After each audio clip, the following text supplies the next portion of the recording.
So welcome to CSI Skill Tree. And in this series, we take a close look at video games to examine and celebrate the work they do in envisioning the future and building rich, thought-provoking worlds. My name is Joey Eschrick at the Center for Science and the Imagination at Arizona State University, and I'll be your host today. And we're going to discuss how sound design and music in games contributes to world building, storytelling, and immersion. And the way we're going to do that is to look primarily at the moody 2016 adventure game Inside, which was developed and published by Play Dead, which is an independent game studio based in Copenhagen, Denmark. In the game, you play as a young boy traversing a forest and then a city and a number of indoor environments that call to mind a factory and a lab. You solve environmental puzzles while trying to elude pursuers and avoid dangers, from armed guards and vicious dogs to drowning and lethal shockwaves and a bunch of other horrors. The game is available to play on basically any device. It's one of the reasons we picked it. So if you have a Windows or Mac computer, great. If you have a mobile device, you can play it there, pretty much any console. So it's pretty accessible and fairly affordable at this point across platforms.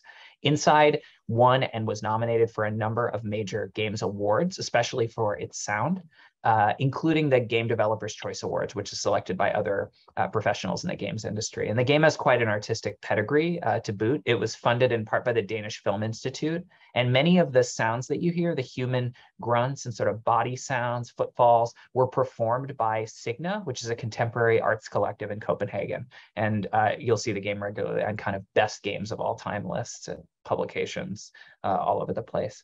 And as we'll discuss, Inside is important because it represents a thoughtful and contemporary approach to sound design, blurring the lines, among other things, between composed music and environmental effects. And so to complement that, we're going to also zoom back 25 years before Inside to look at a classic game that takes a very different approach to sound and music, and that's Sonic the Hedgehog 2, a sort of like formative childhood gaming experience for me and probably for many others. Contrasting these two games, we're going to consider how sound shapes our experience of interactive imaginary worlds and helps them express emotion and feel immediate and viscerally thrilling. But before we get to all that heady stuff, I want to take a moment to introduce our two special guests for today's event. So first, I'm delighted to be joined by Tochi Onyebuchi. Tochi is a returning guest to CSI Skill Tree, and he's the author of the novel Goliath. His previous fiction includes Riot Baby, a finalist for a bunch of awards that I'm going to list: Hugo, Nebula, Locus, and NAACP Image Awards, the winner of the New England Book Award for Fiction, the Ignite Award for Best Novella, and the World Fantasy Award. So just like the whole trophy rack. He also wrote the wonderful series Beasts Made of Night and the series War Girls, and his nonfiction has appeared actually quite recently in the New York Times as well as in NPR. And Tochi, I believe, comes to us today from New Haven, Connecticut. Welcome. And I'm also honored to be joined by Amos Roddy. Hi, Amos, composer, sound designer, and producer for games based in Portland, Oregon. He's worked on numerous soundtracks for games, including two previous titles that we've covered in this series, Cloud Gardens and In Other Waters. And other games Amos has worked on include Kingdom and its sequel, Kingdom 2 Crowns, the soundtracks of which I listen to when I am doing my emails and editing work very frequently. So thank you for that. And most recently, the cyberpunk game Citizen Sleeper, which was released quite recently in May and has been having an incredible reception, I think, at least among all the outlets and critics that I trust. Amos has also worked on projects for Cartoon Network and Warner Brothers and collaborated on multiple Billboard Top 5 albums. Thank you so much both for being here today. I'm honored, as always, by the guests that we're able to get for this series. Oh, it's an absolute pleasure. This is going to be fun. Yeah, it's going to be a riot.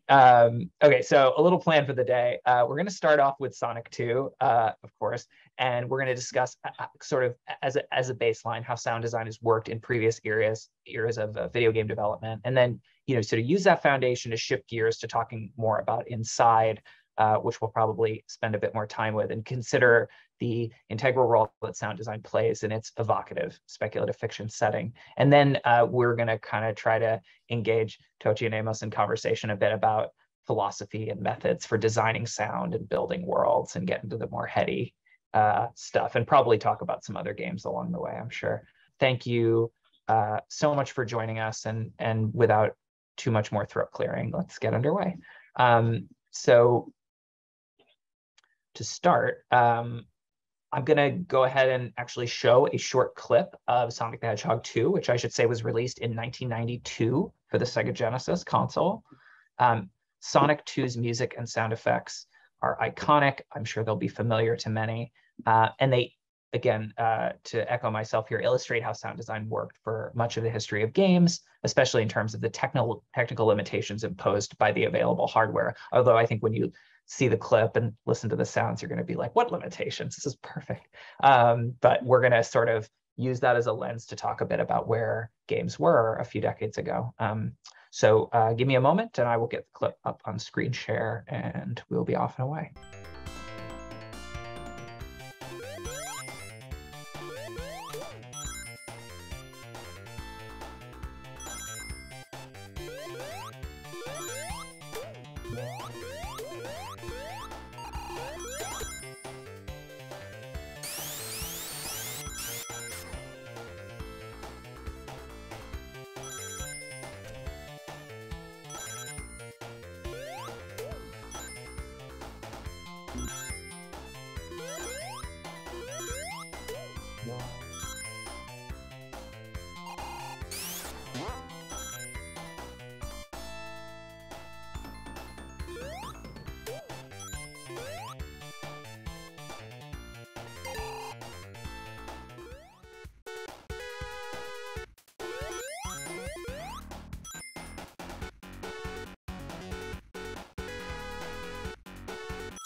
Okay, so we got that Sonic under our belt. Surprisingly hard game to find, by the way. It's all in it's in some sort of re-release IP nightmare, but you can watch people expertly play the entire thing on YouTube beautifully. Well, way better than I was able to when I was 10 or whatever. So all right. I guess Amos, like to start us off as the sound designer and composer in the room, what does Sonic 2 demonstrate about the way that sound design worked in these earlier stages in the 90s and earlier in the development of games? And I guess maybe how does that paradigm differ from how you might approach a project that you're working on today?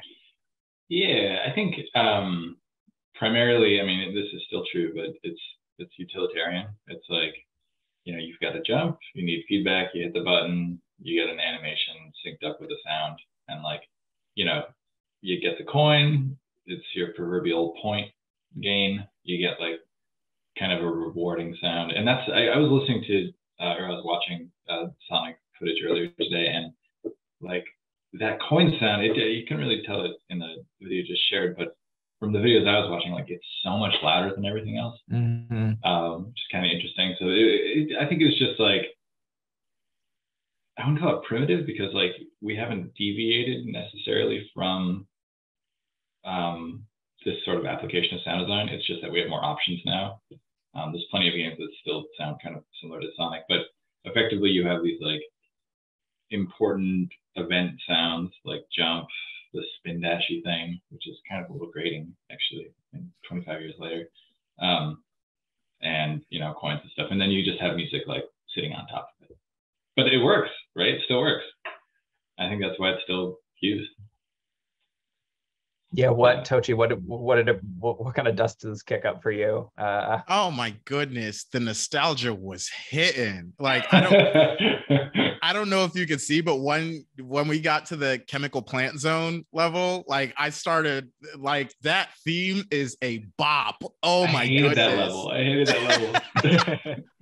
I mean, the level was tough, but the theme song for it, I was like, okay, if I get to listen to this again, then maybe it's not too bad. But no, I think, you know, one of the things that I came away from seeing that clip with was how just earwormy the music was.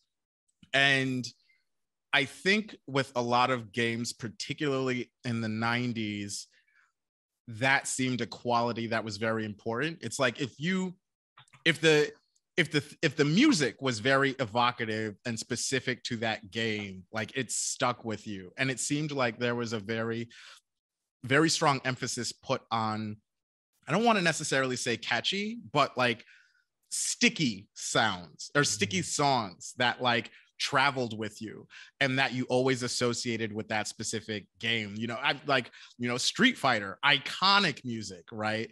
But I definitely think, you know, Amos, what you were talking about with regards to the sounds corresponding to the specific actions, like that's something that has never gone away. Like you think, you know, the thing that comes to mind now is, you know, when you accomplish a successful parry in Sekiro, it's a very different sound than when you just normally block.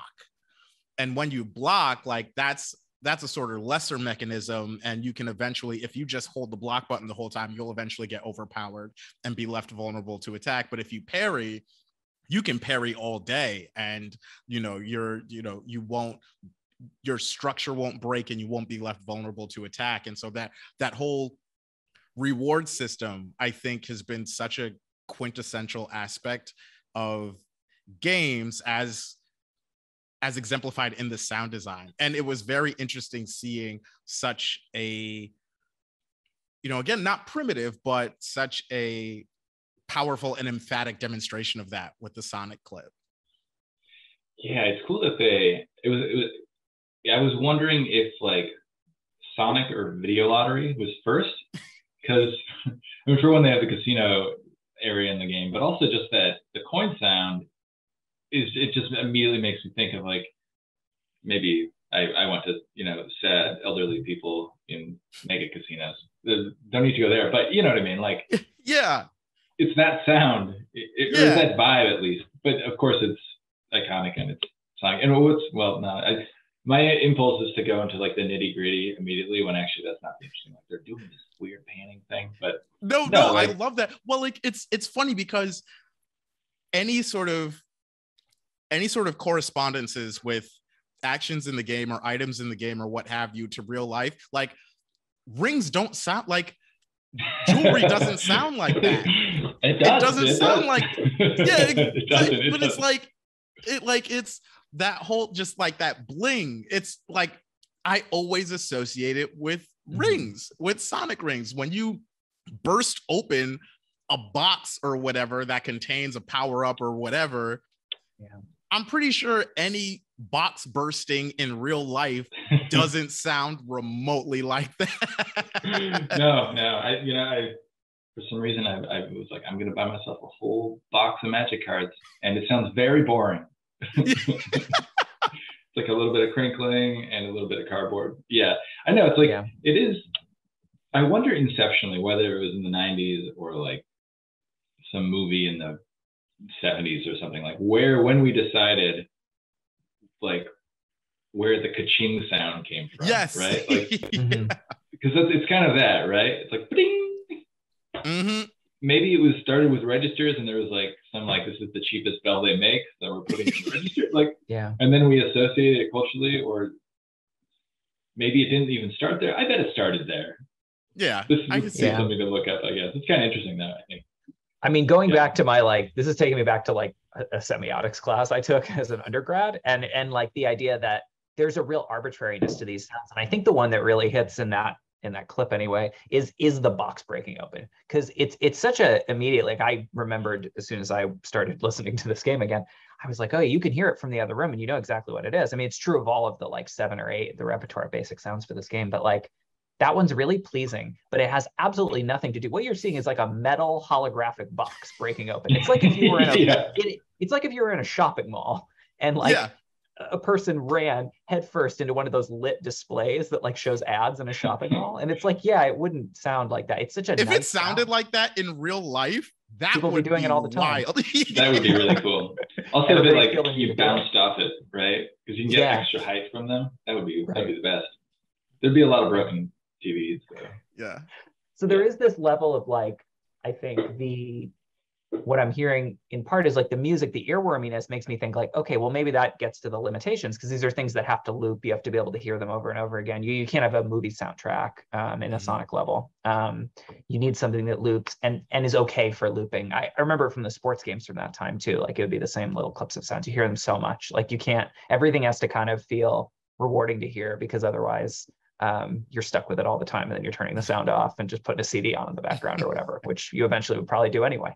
But on the other hand, the effects, like for games like this especially, they're part of the world building because they require you to make that imaginative leap. They're kind of like part of you know exactly what's going on in Sonic once you've played it a while. Even if you're in the other room and somebody else is playing, you know how well they're doing. You know how many rings they're picking up. You know how often they're having to make that horrible skid sound to sort of get back because they overshot something. But like that also is the price of admission into the game's world. And I don't know, that gets me to something that I wanted before we shift to Inside to talk a little bit about too. Is the importance of the sound in a game like Sonic, where the vibe and the attitude is so important. Because of course it's quite light on plot. I mean, now we have 2 movies and we're like, oh, the lore of the Sonic the Hedgehog universe. And there was a cartoon series, but like when you play these games, I think for most people, it's like, I don't even want to get into it, but there's a loose narrative, but it is definitely not why anybody's playing the game. And yeah, I don't know if you all wanted to reflect a little bit on like the role the sound plays in like building the world of Sonic and making it an appealing place to be, because again, it's not providing you the kind of like our role-playing game narrative that you might expect from a contemporary title. Well, it's I mean, I'm very glad that you brought that up because it very much is world building in the same way that if you're reading an epic fantasy novel and they just use different words for certain things,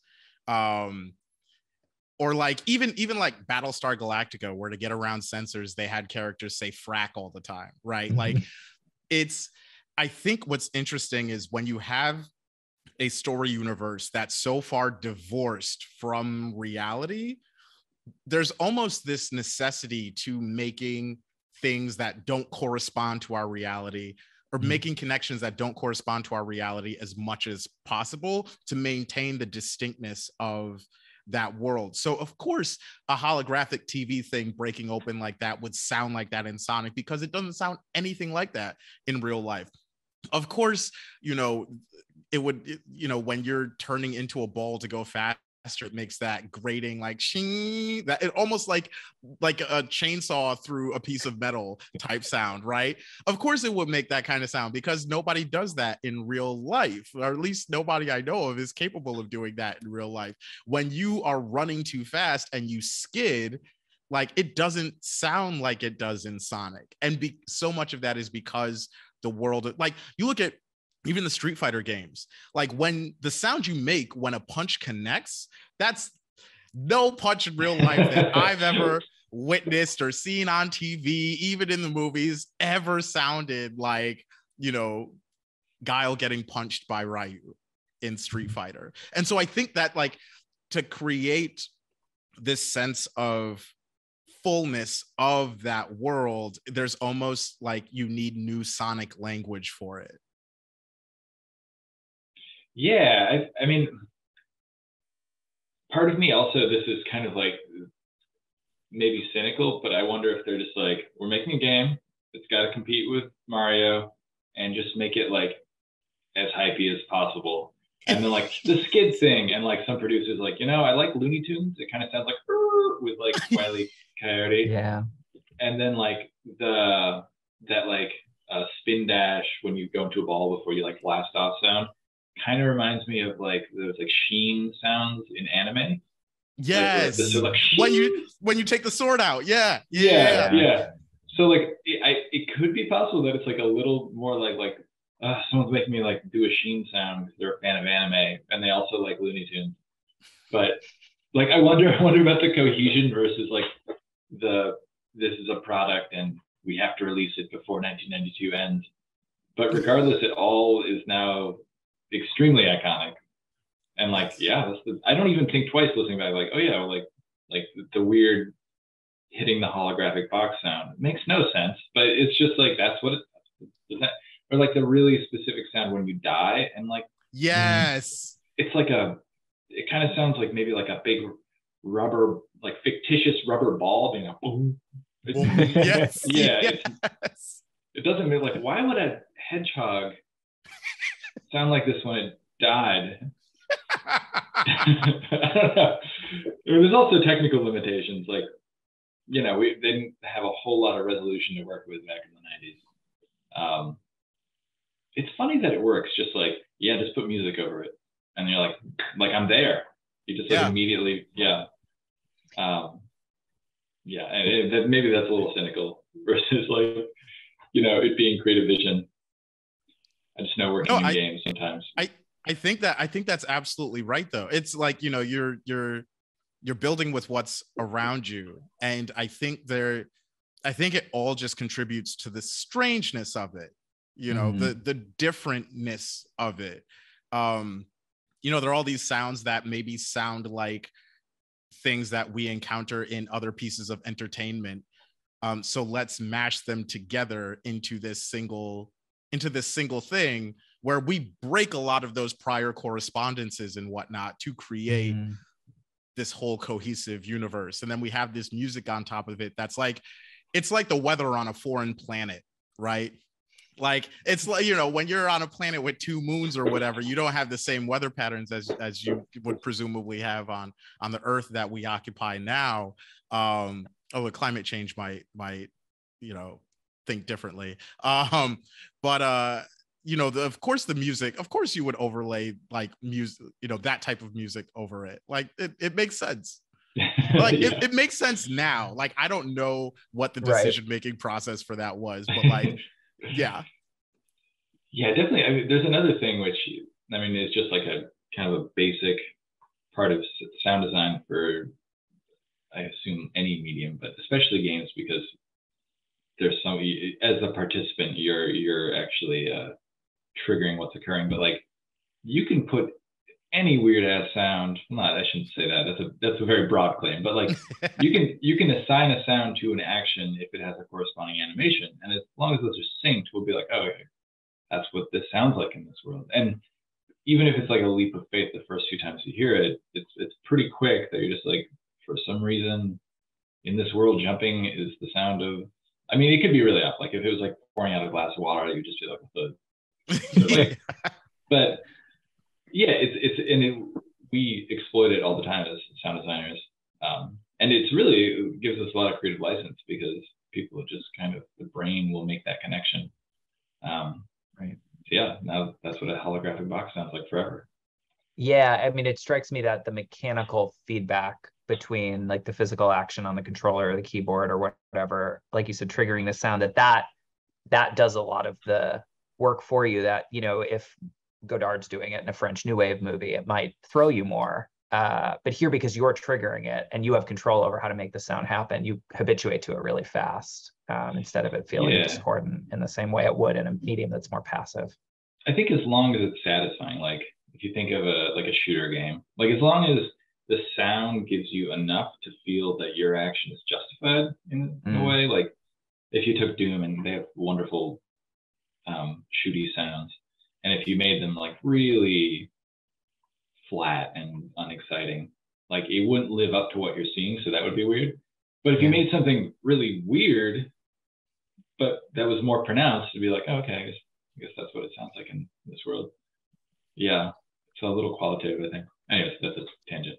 So we're gonna ride that, which is like, I want us to keep these points in mind, because what we're going to do is watch a couple minutes of early stages of this game inside. And, you know, I took pains to not do anything that would like spoil the game as much as there is spoilers in this game. This game is really different. You'll see it was actually hard to get examples of the things that I wanted without going through like really late stages. So we're going to look at a much more contemporary game now, and one that takes that has different technological affordances, but also takes a different approach to the way that sound and storytelling work together. And I'd like to try to, you know, we don't have to just use Sonic as a sort of comparison point, but I think it's helpful to sort of think of it as a one phase versus another phase that we're seeing. So I'm gonna share that clip now.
So I hope that, some of the contrasts in that came across. I know it's a lot more subtle, to say the least, than Sonic is. But I guess I'll just start by saying that, and to cue the two of you and to cue our conversation, the sound design here in Inside is much more ambient, I guess.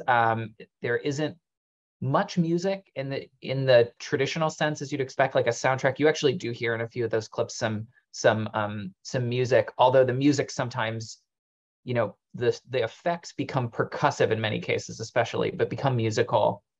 And so a thumping or footsteps start to sort of almost sound like a song or a rhythm. And then on the other hand, things that you initially are like, oh, there's the music kicking in. You're like, wait, is that just like some steam hissing out of a pipe? And I'm sort of like hearing it as music. So there's this melange of effects and background noise and thumps and tones that often end up feeling musical or sort of adding up to some composed feeling in any given scene. So I don't know, Amos, if you could start us off as somebody who, works in this and as your head in this all the time.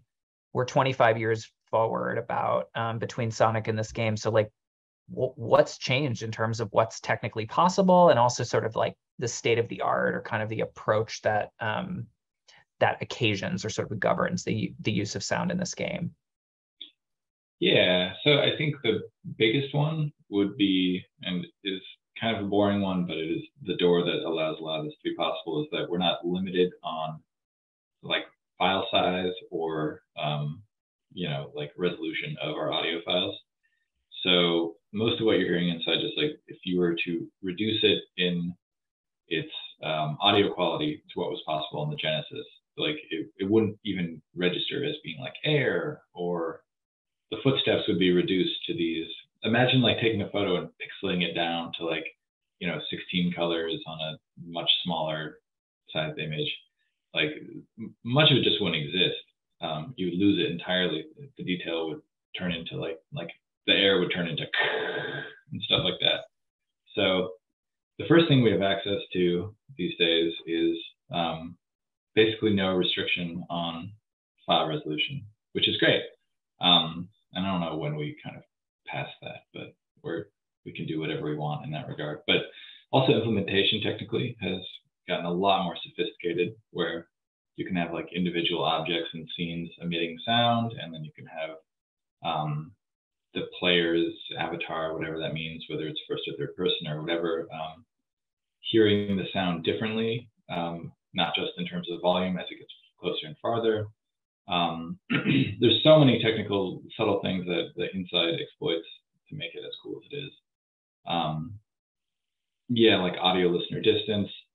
Anyways, a lot of this stuff is, I don't know how exciting it is for someone that doesn't do sound design, but I think that's what I'll vote that's what we're here for. But yes, but yeah, we want you to get into that granular stuff. Okay, yeah. I mean, one of the things that strikes me immediately is, I think the goal, I mean, for me, like I always work with like goals in mind, and then the techniques kind of inform like, you know, what I'm trying to achieve. And in terms of this, I feel like it's so successful because you're getting this bizarre sense of like intimacy and alienation at the same time. Mm-hmm. And I think part of the way that's achieved on a technical level is a lot of these sounds that the character is making are like much closer mic'd, meaning like you're hearing the granular gravel underneath the footsteps. So I think what they did is they probably recorded it really close and then they tucked it back a little bit, but in the psychoacoustic way, which is, you know, fancy buzzword as I've ranted about before, you feel like you're in it, and then the other stuff has this like oppressive otherness to it. And then there's like in the last clip, I think you get this like heartbeat thumping, right? Yeah.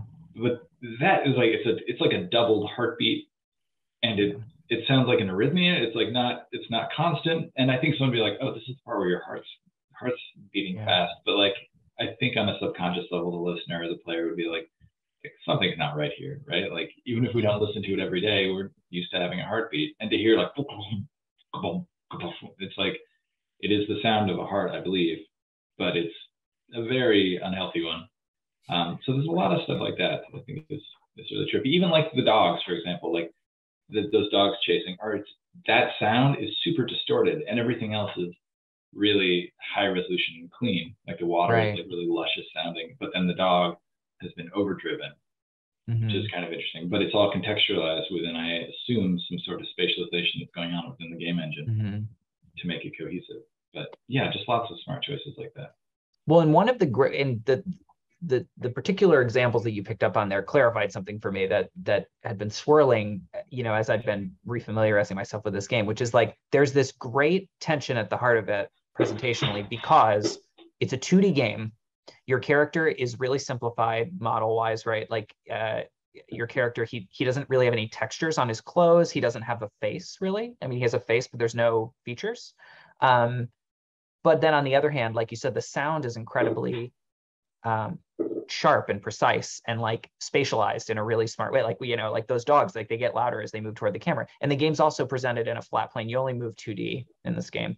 But at the same time that you're only allowed to actually navigate in 2 dimensions, the game is very 3-dimensional in terms of like, it always wants to create a you know, an incredible depth of field. I mean, it's like an old Orson Welles movie or something, right? It's like, it really wants you to kind of feel like you're getting drawn into those backdrops and feel like they're very real. So that's really different than like Sonic or Mario. You know, those don't feel like painted backdrops. They feel like spaces that you could inhabit. But then, of course, paradoxically, like you can't. You're stuck on this 2D plane with this pretty non-detailed character. And so, I don't know, there's some sort of knot of tension. Oh, is it that, you know, when you're playing this of like certain things being really quote unquote realistic or feeling really immediate, then other things feeling like, you know, you have to really fill the blanks in because you're only being given very basic sprites and backgrounds or you know, objects to interact with and things like that. Yeah, it felt like 3D sound. Like that's what it like. The sounds, it's not just that the sounds had depth, but that there was a differential in the depths of different sounds. Some sounds felt like background sounds and other sounds were foreground sounds, and there were changes in that. It's interesting. One of the things too that I felt watching those clips is that it seemed as though one of the biggest differences sound-wise, at least in my experience of Inside versus Sonic 2, is that in Inside, the sounds sounded more isolated, or they sounded like outside of the story, they could exist in isolation, as opposed to it all being part of the same world, if that makes sense. Like the kids sliding down that pole, that's something that I've heard elsewhere. You know, splashing through the water, that's something that I've heard elsewhere outside of the context of this particular story. You know, footsteps, particularly that sound of footsteps, that's something that I've heard elsewhere outside. And then when it's all put here, there's this cohesion that's very different in character from the cohesion, if you could call it that, of Sonic 2, or at least the sound universe of Sonic 2. It felt like all the sounds, at least that were recognizable sounds, could cohesively coexist in the inside story universe. And also too, what's interesting, going back to the isolation, is that, you know, it seemed like I felt tense watching those clips. I felt very tense watching those clips, and not just the one with the arrhythmic, you know, heartbeat, although certainly that one, like, you know, we got back out of the screen share and my heart was actually operating at a different pace than it was beforehand. But it's interesting because that feels like something that I've encountered a lot in horror games, or games that have an element, or at least at some point in the game, an element of horror or tension.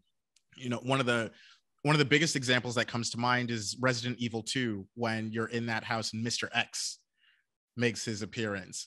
And you don't see him at first, but you hear these regular thumping boot steps that sound like they have like some jingling chain sound accompanying them, like spurs or something. And you hear them and you don't know where you don't know where those boot steps are coming from, but you hear them and you hear them getting closer, and you're thinking to yourself, this thing is going to kill me. Like, I'm not going to be able to fight this thing off. It has this feeling of inevitability, of inexorable threat. And similarly, in The Last of Us Part 2, there's a group of enemies that you encounter called the Scars, and one of the ways in which they communicate with each other is through whistling. And I believe the whistle patterns are based off of an actual indigenous tribe, but it's terrifying hearing that sound. It's terrifying because, you know, these enemies, you're in this forest space and you're hiding in this tall grass. You have limited ammo. You're already wounded because you took an arrow to the shoulder. And you have to get through this level, and you can hear these sounds that correspond very distinctly to threat surrounding you. And that sound too exists in many ways in isolation. You can hear that sound over the sound of the tall grass rustling as you're moving through it. You know, you can hear that sound almost in isolation of the shouted commands between the different enemies. You can even hear that sound as distinct from, you know, when the sort of thrum, the like bassy thrum of the score kicks in at a certain point. And I don't know, there's something about that isolation, that focusing on a single sound, even if there are other sounds happening around. I don't know, it's weird. It often for me corresponds with threat or tension in games. Yeah, that's a cool observation. I think like this occurred to me, and this might be like latching onto certain things and not others, but like with Sonic and a lot of still games that are made with a similar like approach that has, maybe it's like fighting games or something where it's like where we have that utility and stuff. They're kind of like that style of sound design. I feel like is self-referential to games, where it's like these are not sounds that exist in the real world in any form, but inside is using sounds that are all around us, whether we're paying attention to them or not, and we're shifting them. Like, and this is the kind of sound design I typically gravitate towards, where like, what can I do with an existing sound to make it work in this unrecognizable way? Or like, I find it just kind of conceptually curious, like, what happens if you like think of like a creepy bubbling sound in a horror movie, which that's like used all the time, or like this weird tickling liquid, and it's like you take something that is a known-ish sound and you put it in a context where it could never exist, and it starts to become threatening, especially if you pair it with like, you know, something that is unknowable visually. So when you have spurs in the distance and you know you're supposed to be scared, you know something's attached to the spur, because we have context for what a spur is, rather than if it was like boom, right? We'd be like, there's like a sonic bubble in there, but that's only because we'd be able to reference Sonic. But there's, I mean, the most obvious example of using real world stuff to kind of like create emulations is like in a lot of movies, rain sound is just like bacon frying, because it oftentimes works better than actual recordings of rain. But we can do all these things, and then now that's the sound of rain, weirdly. So it's like that kind of cycles back through, like, okay, it's referencing itself because this isn't the sound of rain, but this is now the sound of rain as something we know. Yeah. I don't know. Yeah. I don't know. Some of them super fun. Yeah, no, it's really, if you go on YouTube and you watch behind the scenes documentaries of the making of various games and whatnot, and they get to the sound design part, and like you're watching these people, like, run like, I don't know, like beads over a like snare drum or something like that to emulate the sound of, I don't know, like, some weapon thing, or you hear them like stepping on bubbles of plastic wrap to like emulate, like, I don't know, gunfire or like something like that. That I think speaks to what you were saying in terms of taking sounds that we would otherwise recognize and associating them with a new visual thing. Like, I think a lot about the active reload mechanic in the Gears franchise, right? Like, you're reloading, and you can normally reload your gun when when your clip is out of ammo, and there's this sliding scale thing that you have to time just right. And if you press right bumper right when the sliding scale hits the sweet spot, it makes this sound that we associate with like loading a clip into a gun. Like it has a very real, movies, TV, like everywhere you hear that sound, and it's the sound everywhere of like banana clips being loaded into an assault rifle. But there's no real life chainsaw gun. Like, that doesn't exist. Or at least it shouldn't exist. Yeah, I hope it doesn't exist. Yeah, exactly. But like, that's the sound that I associate with perfectly reloading my chainsaw gun in Gears of War.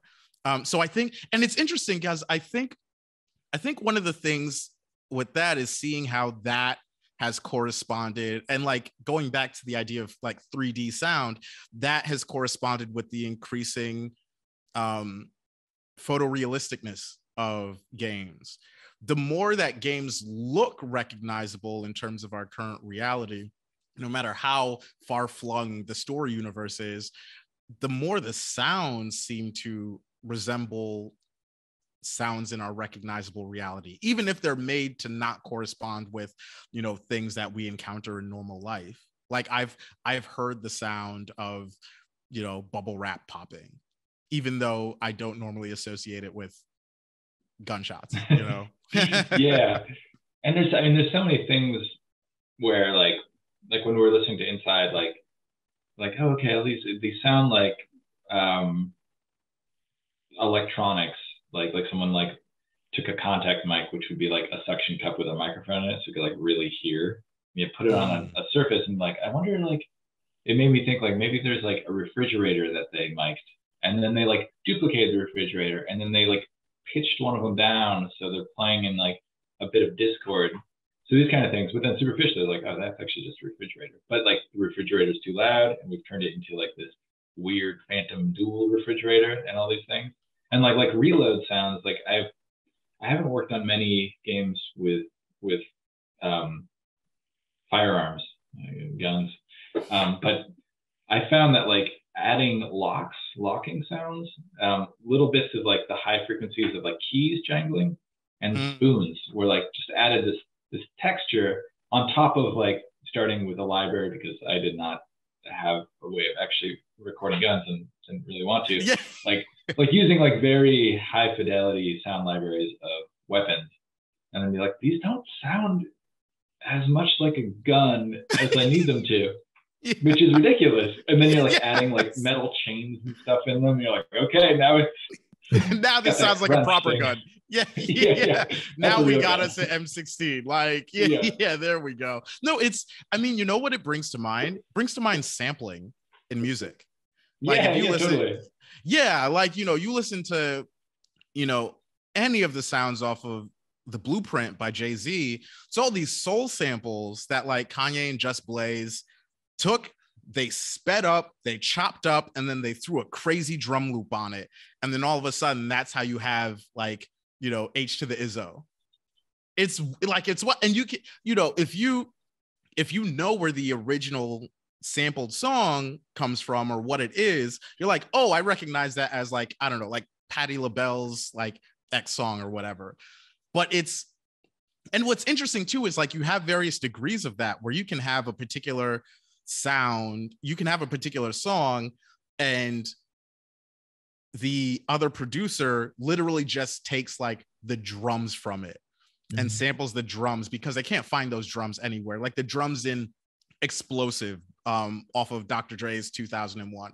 That's such a unique like drum kick and drum pattern. If you take the drums from that and you like fiddle with them and tinker with them, you don't have to take any of the melody of the song or anything like that. You just take those drums. And so like, and producers will do that all the time. They're like, oh, I really liked the horns in like X song, or I really liked the, you know, the strings. It's interesting too. There's a Pop Smoke song, Dior. And it's very much in the tradition of like New York drill in terms of, you know, how it's descended from UK drill music. And it's funny, I saw this on a TikTok and it showed the original like orchestral song that the strings in Dior were sampled from. And the producer took a chunk of that, of the string section there, reversed it, and then chopped it up and then put the drum loop on it. And so it's like, I don't know, that like that stuff, I love sampling in music. And so when you were talking about, you know, taking the various sounds that we would recognize in our reality and putting that, like taking the chains and, you know, putting that into the sound of, like adding that onto the sound of a firearm in a video game, like that's what came to me. It's like sampling. It's like sampling in hip hop. Yeah.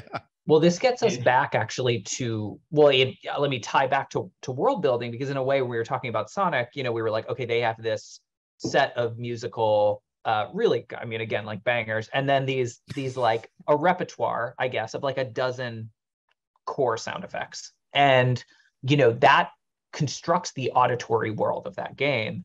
And in inside, of course, as Amos talked about, you have a much larger space for exploration and inclusion.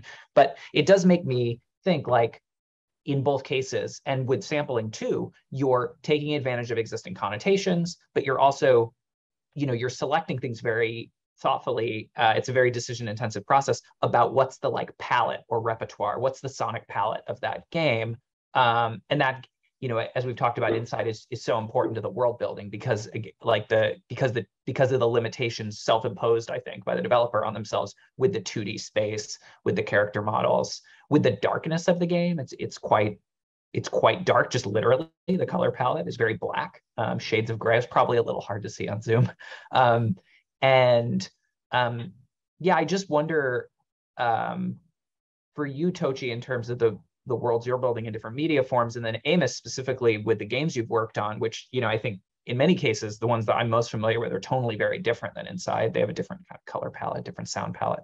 Like, what is the kind of, I don't know, I guess, what is the art or the artisanal work or the information economy of like how you decide what that palette is? Like, how are you building up that world out of those little pieces? And what criteria do you set for inclusion or exclusion, or what you want to represent and what you want to, you know, leave out? Oh man, you're basically asking me how I developed my voice as a writer. Yeah, how do you how do you do it? How do you cook, you know? Yeah, no, exactly. No, I think, you know, it's such a fascinating part of the writing process, particularly in speculative fiction, where you're building presumably, you know, an entirely new world, even though it may be very recognizable to our reality. Like with Riot Baby is very much set in, you know, our world. Like, you know, the Rodney King uprising happens in Riot Baby, you know, all these tragedies involving like officer involved killings of African, like that all happens in Riot Baby in much the same way it has happened in a recognizable reality. But one interesting thing, particularly with speculative fiction, that I think about a lot is the layering. So whatever the strangeness element of the story is, how how deeply can I embed it into, how deeply can I soak it into our recognizable reality? So it's not just like a curtain that hangs over the world. It's more like the way that rain can rust metal. So it's not just that the rain is falling, it's that the rain is having an indelible effect on the existing superstructures. You know, it's like that sort of thing. And so that, I think, is probably, that's something that I think about in terms of, okay, there's this new technology. How are people going to use it? How is it going to influence the world? You know, I had this story that I published with Slate. I can't even remember the proper title. I think it's How to Pay Reparations, a documentary. Yes, exactly. How to Pay Reparations. And it was basically a story about, okay, this group of people come together and decide to put together an algorithm to help the city pay reparations, like actual reparations to its African-American population. And I'm like, okay, this is interesting. How would people react to this? How would they implement this? How would they take their various experiences and apply them to the task of putting this together? Also, what tone would this story take? Like, it sounds kind of heist movie-ish. Like, you know, there's that element of it. And so, yeah, that's one of the things that I think about with regards to world building and elements and depth and whatnot, is how can I soak the speculative into the existing world as I experience it as much as possible. Yeah, that's great. I think in a weird way, I feel like I work maybe in like a reciprocal way, where it's like, how much can the soaking like re-inform the world? Because, you know, sound is, unlike writing, like, you know, I think we've talked about this before, like in previous conversations, like, you don't go to sound. The sound is occurring, and you can't hold on to a sound longer than it exists. You can remember it, but, you know, we don't elect to hear things. We can elect not to with headphones, but even that is kind of ineffective. So, yeah, like, I mean, just that, very often, I mean, again, I'm always working collaboratively because video games are not typically a one-person endeavor, but yeah, like, I mean, what is the ethos of the game? What is it trying to achieve? And like, how can I make the almost like, I was going to say background radiation, but that's a terrible connotation. But some sort of background radiation with Goliath, yeah. Yeah. It's true. Okay. Yeah. Anyways, I'm hijacking your eloquence here. Yeah. No, but I think that's such a powerful thing that you said about we don't go to sound comes to us. Mm-hmm. Yo, like, I never thought of it that way before. Like, I'm gonna use that. It's also a great way to meditate.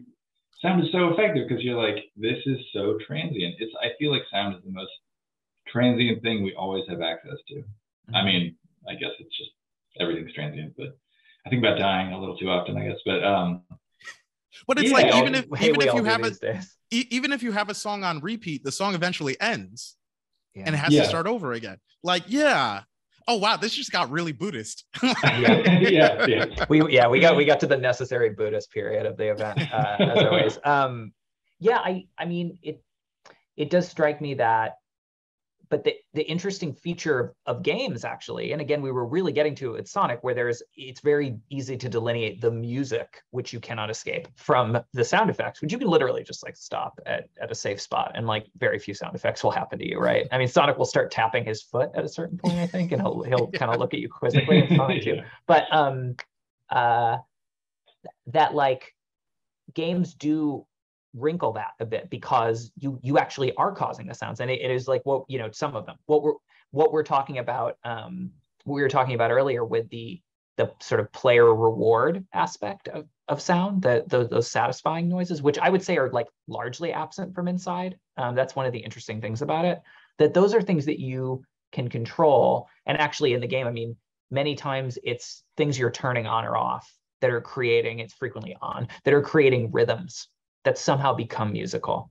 There's a few places where, again, like it does sound like soundtrack sound, non-diegetic sound is sort of coming in and filling the space. Although, again, the closer you listen to it, the more you're like, no, this is just probably coming from some other part of the factory. I don't really know. But, you know, that idea of like, you know, using certain sounds to orient yourself and to listen, and then having other sounds to almost like soothe yourself or to reassure yourself that you're doing something correctly. And that gets beyond world building to like the behavior of the player in the world, and something you were talking about, Tochi, which is like causality, how sound can kind of give us a fuzzy map of like the logic of the world, how it works, what our agency is within it. None of this is like a question. I'm hoping this is a prompt in some way. You all are, the Buddhist 10 minutes that really infected me. Now I've got all these big thoughts on this.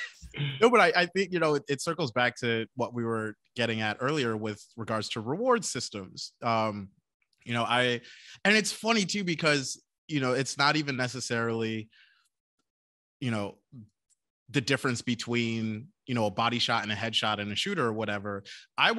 When I played Far Cry 6, I would only drive certain cars because they were tuned to a particular radio station. Yeah. Like, I just like that, and that's what it was. It was like, okay, like I could take this other car and drive around to the next mission or whatever. And another option is I could just fast travel, or I could take my car, which has music that I really enjoy. And that in and of it, and like my car is equipped with like special gadgets and stuff like that. So I might as well get that. But I would get the car not because it had a freaking turret gun attached to it, but because it like would play, freaking Maximus Matanzas like all the time. Yeah. It's weird. I feel like this is maybe a dirty secret of mine, but like as someone who writes music for games, like I feel like I haven't quite figured out why people want to listen to music while they're playing a game, because it's not diegetic for the most part. Like that example kind of is, because you're like, oh, you're in the car and there's a radio and it's playing music, but like people could just, they don't have to listen to my music, they could just like put on an album. But then you take the music out and it's flat in a way. You're like, oh, it's kind of boring. It's a weird thing. It's like I always Sonic. Oh, go ahead, Tochi. Yeah. Well, like I was, when I was younger, I was like, okay, nobody in the entire world does their job better than the music supervisor of the GTA series does their job. Like that is just S tier. Like the radio stations. And talking about the way that satire is executed in the radio programs is a whole other different conversation. But like the music curation on the radio stations in Grand Theft Auto games is, for me, one of the singular highlights of that gameplay experience. And it's like I would like. And it accomplishes this wonderful thing where it still feels like it's coming from the world. But if it's a song that I've heard outside of the game or whatever, I'm like, oh, I love this song. But at the same time, it feels like part of the texture of the world. And so it's doing like double duty while not entirely taking myself out of, not entirely taking me out of the story. But like, I don't know. I think part of it too is I think people like musical cues, and they're like and we encounter this a lot in TV. Sometimes musical cues can be overbearing, which is like, okay, now we're at a serious emotional part, and so we're going to play these heavy strings, or like, this is one particular character's theme song, and every time they enter the room, we're going to play this like, little jingle. But like sometimes they can be incredibly effective. Like Attack on Titan does this beautifully. Like there'll be, you can hear different elements of the score over the course of a single battle scene that track with the emotional arc of the action and stuff like that. And it's so powerful. So like I feel like oftentimes, music can, at least when you're encountering the end product, feel like such a necessary part of it, which is like this experience would feel lesser were the music not there.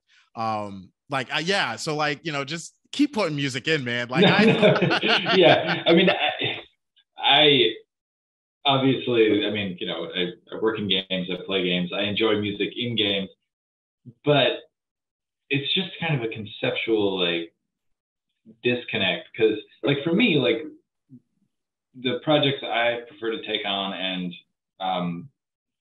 the stuff I gravitate towards actually just like playing is with sound design in mind. And it's hard for me to like play a game without thinking about the sound design.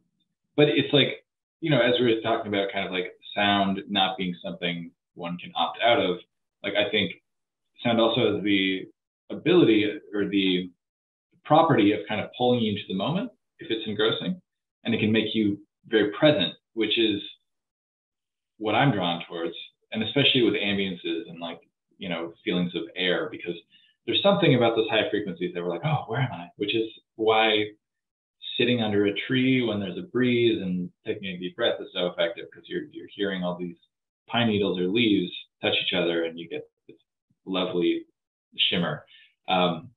But then with music, yeah, it's like, I think it can either reinforce where you're in the moment, or if it's overbearing, which, you know, of course we've all experienced that, it's just like, it creates this barrier between what you're visually seeing and what you're hearing, and like, oh, and then you're trying to get through the moment, which is kind of an oddity. I think that like Insight is super effective at this, where it's like, is this, none of the sounds, even the ones that are like, feel more explicitly like music, they don't feel like they exist outside of the world, like ever. Yeah. They're always occurring in the world, which is lovely, and something I did the opposite of in the most recent game I worked on, where it's like, fuck it, it's going to be a jukebox that just plays, and I hope people enjoy it. So I want to, we have a great question that came in from someone who's joined us, and it's from Randy, and it pertains to what we've been talking about. So how much control, Randy asks, and responsibility does a sound designer have when making animations and other visuals in a video game feel real to the audience? That's a good question. For one, I mean, as kind of like a qualifier of that, doing sound design, I think when I started, I assumed that if animations were like crude or not super well developed, they'd be easier to sound design. So that's actually not true. The worse the animations, just much harder the sound designs are. So I think there's this like kind of mutual obligation where the animations have to be able to carry good sound design. And then I think the obligation of the sound design is also just linked to their ability. But I think that is what sound design should do. I mean, there's plenty of games that don't have corresponding animations, and that's totally fine. But maybe not the word real, but effective, right? And I think that's like, sound design can make animations feel very effective. And without it, they just kind of, so much work can go into animations. So it's like, we want to give them as much credit as they're due. And that can be a huge piece of that. Yeah, I don't know if that's really a complete answer, but a lot, I guess. Well, it strikes me too, and maybe you can speak to this, that like it, and for me, you know, I guess I'm just very single-minded in this conversation, but it gets back to the reality sort of in quotes or in italics, that you're trying to get people to kind of like feel like they're inhabiting the space for player action agency, space for intervention. Because in your games that you worked on, Kingdom and Two Crowns, you know, that's a 2D side-scrolling kingdom building sim in which the music is just like lovely. I'm not going to be able to describe it, but very energetic, but also a little bit elegiac. And but you're also there is a coin sound as you're running back and forth, and that's like how you get, you gather resources. Yeah. Habits in your kingdom. And so there's a blend there of music that feels very emotionally nuanced and honest, and then like kind of traditional video game sounds. And so none of that's like feeling real. I mean, the animations in that game are a bit cheeky. When you put up a wall, it sort of just like erupts up out of the ground, or the coins, like the villagers sort of fling them up into the air, and they're bigger than the villagers' heads. And I mean, there's a lot of distortion, because that game relies so much on your associations with other forms of culture and other types of games, I think, to sort of make sense. So I don't know how you approach, maybe, is there a different way to approach this question if the game isn't, like Inside, for example, like trying to evoke the feeling of really being under threat in a threatening space that sort of feels fleshed out? Yeah.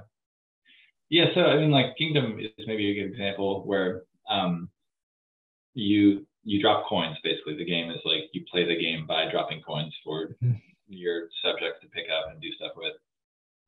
or like, anyways, you're spending money and when you spend money, when you drop coins, it's just like a pixel coin goes down, hits the ground. But the sound I made was this very close. I took a mic and got it very close, which you get a lot of the detail. And I just flipped a coin over and over till I got that like specific, like there's this certain sound you get with like air being displaced while there's the metallic resonance of the coin being hit. And I think I used like Icelandic coins. My old housemate had gone to Iceland, had these huge chunky coins.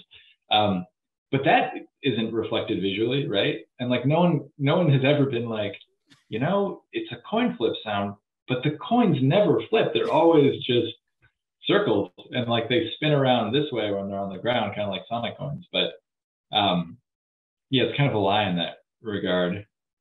But yeah, in that situation, I opted to just kind of go with like what's compulsive feeling, what's like satisfying, which is just kind of something that is, is like another like reference point. Like, is it satisfying? Is it ideally maybe has loftier goals, but at the very least, is it like effectively making people want to revisit this action or communicating what's occurring on screen? Yeah.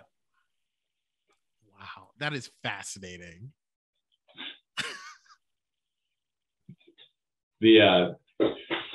What did we? Most of the other things I used for that game I didn't have much resource, and like I had 2 wooden spoons, and like a quarter of the sounds in the game are like me doing something with spoons. Yeah, and it's like all the people are tiny, so it's like I'm gonna try to make this feel like this like realistic but not realistic world, and I just like, fuck it, I got spoons, got some coins. I love that. Spoons sound great. I love spoons. Very, very, a lot of utility in spoons. Yeah. There are, yeah. Tochi, I know you've done some work in games recently. How does that question strike you, or sort of like the area around that question about like sort of making things feel real, or like how you interpret that? And we'll actually make this our last response, and then I'm gonna give everyone my little farewell. But would love to hear your reaction to that. Yeah, no, I mean, it's interesting, particularly from the narrative standpoint, because so I worked on Call of Duty Vanguard, and in that instance you're dealing with it's historical fiction, so it's set literally like during World War II and all of that, and you're dealing with it also in many ways is telling the story of the birth of special forces. And so it's based on actual events, real battles that you're dropped into, and a lot of real things that happen that we fictionalize for the purposes of the story. And it's interesting because I think there's also a little bit of that like sidestep that you take from reality or history that you accomplish or that you attempt whenever you fictionalize something like that. Everything's a little bit of a half step out of what actually happened.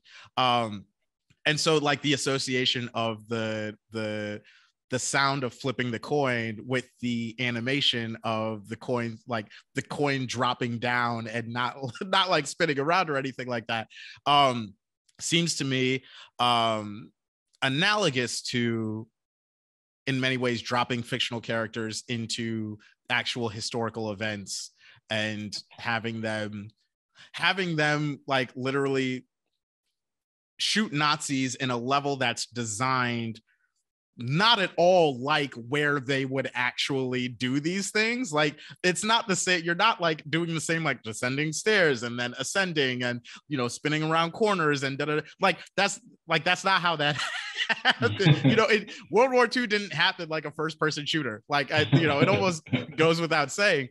But it's like within the greater context of the actual thing that happened, you have this like this non-reality thing, which I think is, I don't know, it's really interesting. It's really interesting seeing the parallels between narrative and sound design. There's a lot of stuff that I hadn't even thought of before. that now I'm going to be leaving this conversation like fascinated by. Your next book's gonna have the original soundtrack CD, bundled with. Like, I think that's the way to the go. playlist. Yeah. Oh yes. Yeah. More of that, please. Okay, so I'm like crestfallen to say that we're out of time. So I'm gonna say thank you so much, Tochi and Amos, for being with us here today and for this scintillating conversation. Not surprised at all.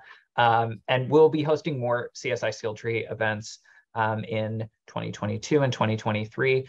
To get notified about episodes, for those of you listening, you can subscribe to our YouTube channel, youtube.com/imaginationasu, and follow us on Twitter at imaginationasu.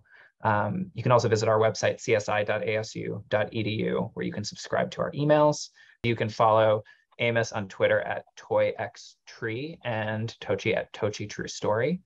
And I should also thank my colleagues at the Center for Science and the Imagination, who are incredibly supportive of this series and allow me to continue to do these unfairly fun events with wonderfully intelligent and interesting people. And I should especially also thank Arvin Hari Nair for editing those gameplay videos after I sort of cut together big chunks of footage and actually editing the skill tree videos that go up on YouTube.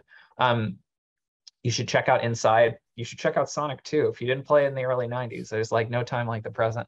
But Inside is well worth your time, and really the snippets that you saw today don't represent what the game goes in some directions. And like I shan't say what they are, but it is a truly surprising narrative experience, and really one that is sort of very hard to describe adequately because it's so sensory, as we talked about with reference to sound.